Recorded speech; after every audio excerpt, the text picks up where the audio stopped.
Liquor companies were left high and dry after the Supreme Court's highway ban. That's, most of these companies will definitely see a big setback. The hospitality industry too finds the ruling hard to swallow with an estimated loss of 10 to 15,000 crore rupees. The ruling may also put up to 1 million jobs in the tourism sector at risk. Let's get in Nayantara Rai, who joins in with more details. And Nayantara, this ruling is bound to have a ripple effect across industries. The liquor ban is going to have a multiplier effect, the first signs of which we saw over the weekend. Weekends is when you see the highest traction for F&B, for tourism, the hospitality sector at large. Here's what's at stake. You've had Amitabh Kant, the CEO of the Niti Aayog, actually come out in a tweet and say, why kill tourism? It's going to kill 1 million jobs. 1 million jobs that are going to be affected. If I were to just stay with the hospitality sector as well as the tourism sector at large, look at the revenues that could be foregone. There was a press conference yesterday in which we had various hospitality giants peg the figure of revenue foregone for both the centres and the state at 1 lakh crore rupees. So that's the kind of figures that you're talking about, the cascading impact, the multiplier effect once you have this liquor ban that is going to be imposed. What you're also not seeing is that anybody rushing to the Supreme Court via curative petitions.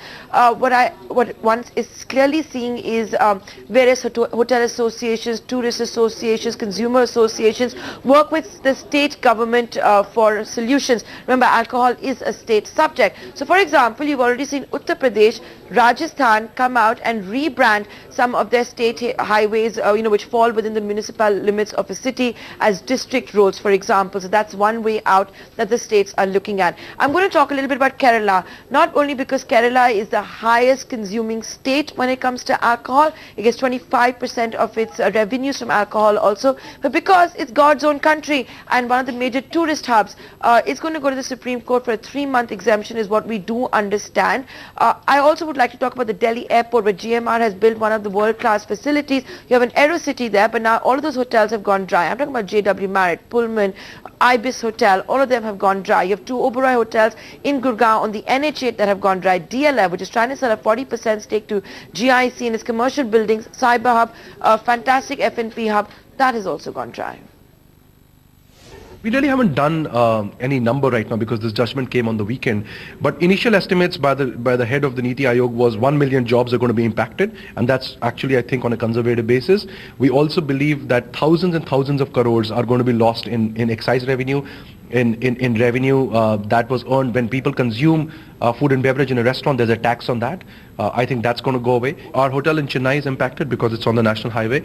But overall, means if you were to talk to any other hotel company, means thousands of hotels are impacted, hundreds of hotels are impacted, thousands of bars are impacted. If it is implemented in its strictest form, and if it is implemented by just looking at it as we look today and looking at it rather hypothetically, yes, there will be loss of jobs, etc. that will happen, and there will be restaurants whose 50% odd revenue was coming from the liquor space will slowly have to either rejig their business model or move on.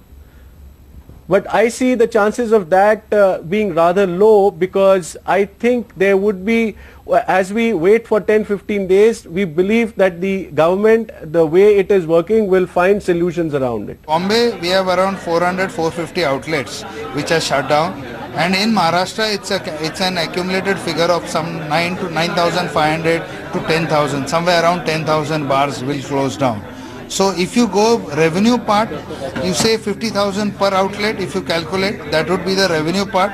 And if you see the manpower, the kind of people who are unemployed, you can average it out at 30% per outlet.